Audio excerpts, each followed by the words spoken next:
Hello, humans, and welcome to another episode of Gen X Gamer. Man, I was sitting there at the Monday morning meeting,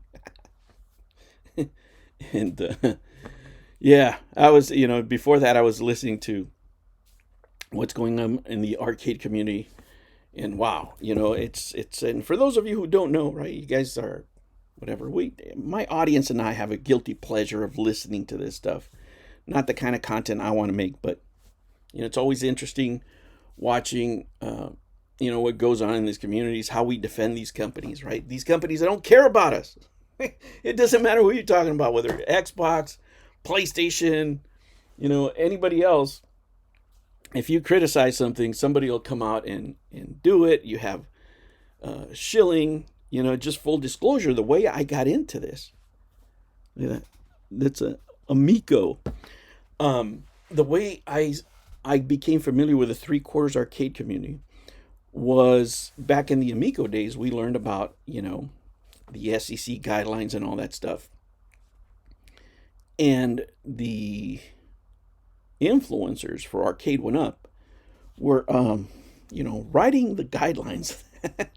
They were just strictly just not even following them. I don't think they were aware of them, nor were the companies, because they were having backdoor meetings with these guys, and it wasn't being disclosed. And just so you know, I made videos on this stuff, guys, as far as the SEC guidelines and all that stuff, specifically for the home arcade, before I went to college. So I haven't been following really since then, because once I went to college, it was just like I don't have time, right? But that's how I became familiar with the whole Arcade One Up community and everything else. And I've been following the companies more than anything. I find the companies more interesting than the people. Talking about other YouTubers is not content that I want to make, unless they're major YouTubers, and they're involved in some sort of legal battle, or they're being, involved in a major controversy with companies. Because I think there's a lot more to learn here. Of course, I've listened to the Rexer video, and I agreed with some points. I didn't agree with other points that he made. Just like anything else. And then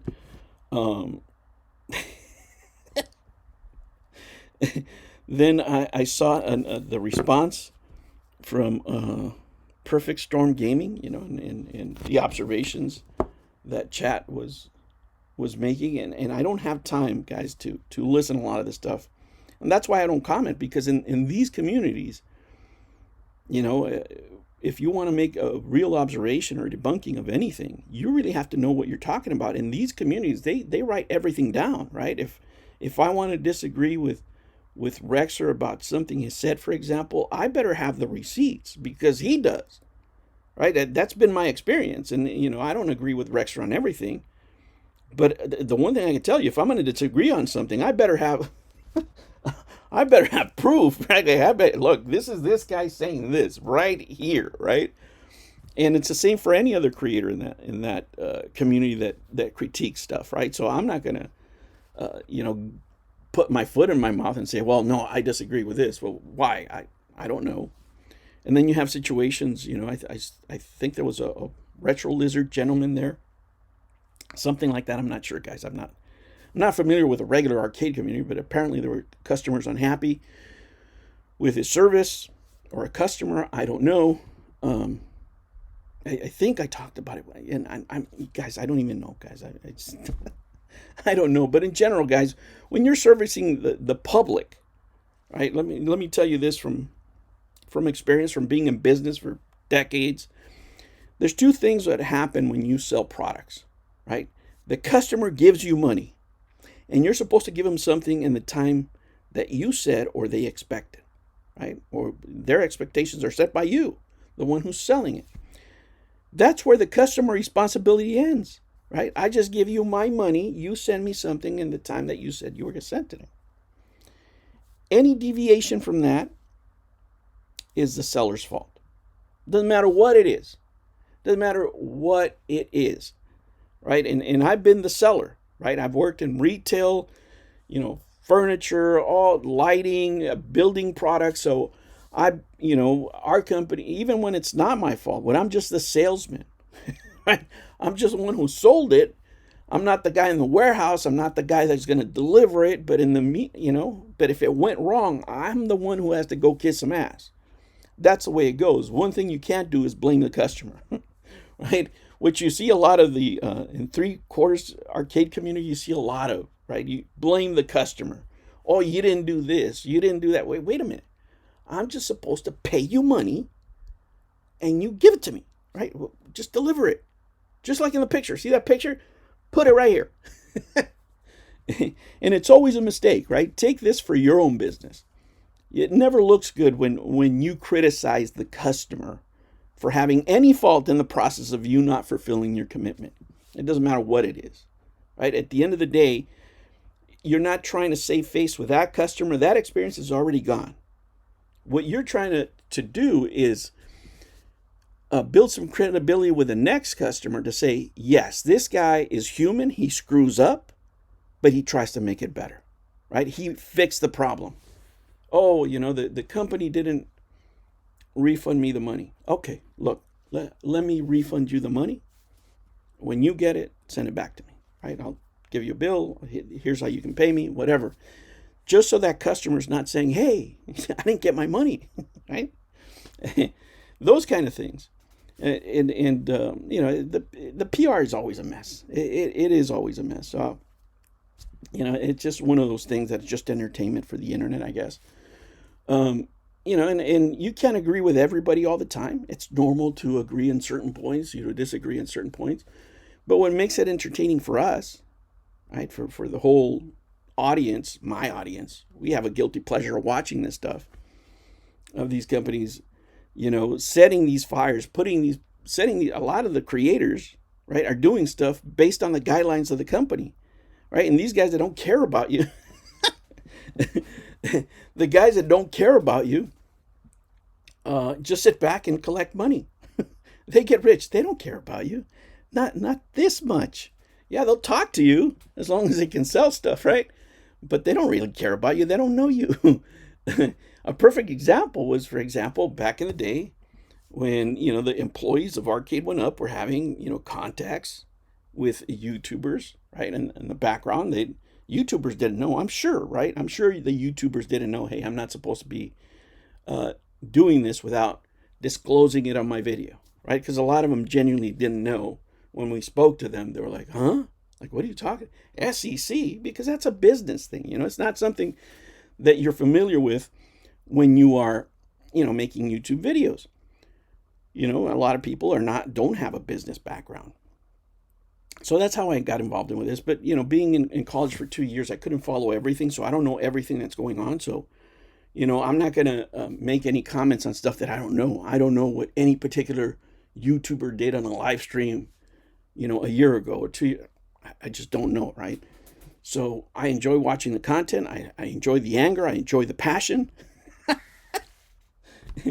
And, I was sitting there before my meeting. We had a delivery that didn't show up. So we're just kind of sitting there like, but I had my headphones on and I was listening to Rexer. And then automatically after the Rexer finished, the Perfect Storm came on. So I was just like, oh my gosh. And then I had to stop because, I had to go back to work. So I want to give you something different here, guys. I'll talk to you about something that I know rather than talk to you something that I don't know or I just might have an uneducated opinion about. And it's basic fun. Basic fun, like we all know, acquired Arcade One Up. But what did they acquire? Right? In layman's terms, from what I can see from my business experience, right? They acquired blueprints, the how-to, if you will, right? The specs on how to make Arcade One Up cabinets, like the doors, hardware, everything else, right? So they can make their versions of Arcade One Up. As far as the properties, the IPs, I don't know about that, right? I could just have a general guess. Maybe they sold some licenses. Some licenses come with caveats, clauses that say you can't transfer this license, right? Like, we're going to sell it to you, but you can't sell it to anybody else, right? And that's just the way it works, because a lot of the licensors want to make a profit. They don't want you to profit from their property, right? So that would be a separate license. But I don't know the specifics on what they bought as far as intellectual property, so I wouldn't want to comment on that. But what I would want to comment on is that this product design manager position is still open at Basic Fun. And the reason, I can talk to you about something like this is because this is something I could apply for. Would I? No, absolutely not, because it's the kind of job where you have to wear many hats. You have to do a lot of things. Look at this. For the product creation, you're going to create 3D mock-ups, prepare control drawings, parts lists. So you have to do engineering, right? You have to do some engineering work while you're doing the product design. And on top of that, you have to do the project management. When it comes to being a product design manager, you'd rather do this, if at all, for a bigger industry. This would be something where you could, get your feet wet in, right, and get some experience. But if you've been in the industry for a while, you probably wouldn't go to this first. And the reason is, it's very simple. And, this is advice for you in business, for example. In a role like this that has this type of description, you're going to have to wear many hats. When a company tells you have to wear many hats, it means that they want you to do many jobs for the price of one. That's exactly what it means.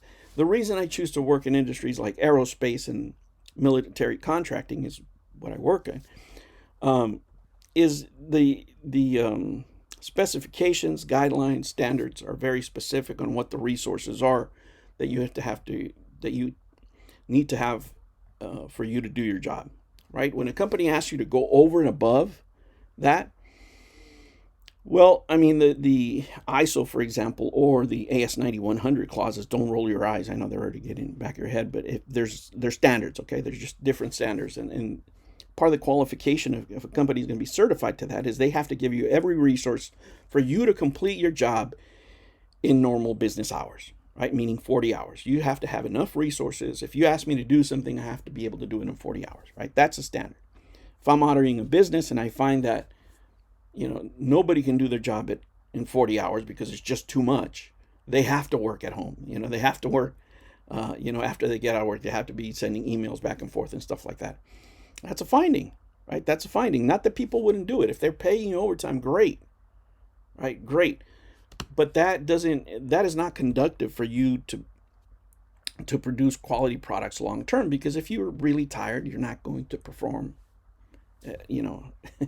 at your best, right? Of course, we all want overtime. That's great.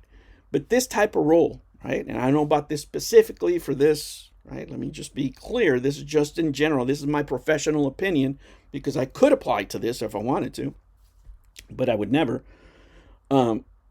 Is that this is a job that it would take at least 6 days a week, number one. Number two, you're not going to be working 8 hours at this job, not doing all that. Oh, no, right? And you don't necessarily have to bring the expertise of the arcade. This is not arcade specific. Have I seen a posting for, you're going to be the general manager or the general production manager for arcade, the design manager for arcade. That's not here. This is for everything. And you're working on all the drawings. You can't, you can't be an expert on everything, right? That's why industry is very specific. If you're making, for example, in a factory, for example, that I used to work in, they make two products. They make fasteners, right? They make the bolts and the nuts, right? And there's two different factories, completely separated, right? So you had engineers just for bolts, engineers just for the nuts. And that's how specific they got. And not that they couldn't do both. It's just that the level of production we had back then, just huge. But in this role, you have to do everything. And there's no way that this person is going to be able to concentrate, especially if they're coming from another industry. You could apply this if you've been doing CAD for shoes, if you've been doing CAD for furniture. If you have that experience, if you have that expertise in engineering and all that stuff, you could do it. But you don't have any knowledge of the arcades, right? You don't have, who's going to guide you?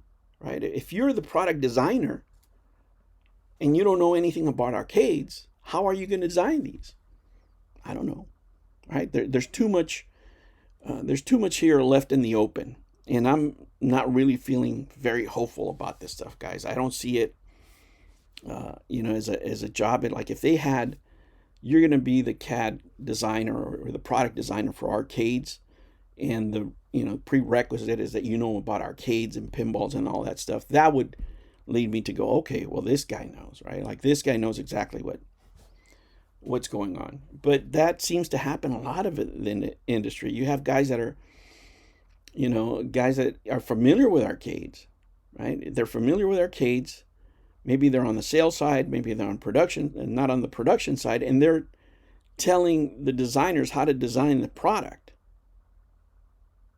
Is that really what it's two different monsters, right? Just because you sold arcades doesn't mean you can read blueprints properly, right? Just because you sold video games doesn't mean that you know about materials and material testing and stuff like that. So it's two very separate animals, and I don't see that these manufacturers are that detailed in their work. Let me just put it that way. In general, whoever takes on this role is going to have a huge responsibility. Hopefully they pay them buku bucks, because it sounds like they're going to be doing buku work.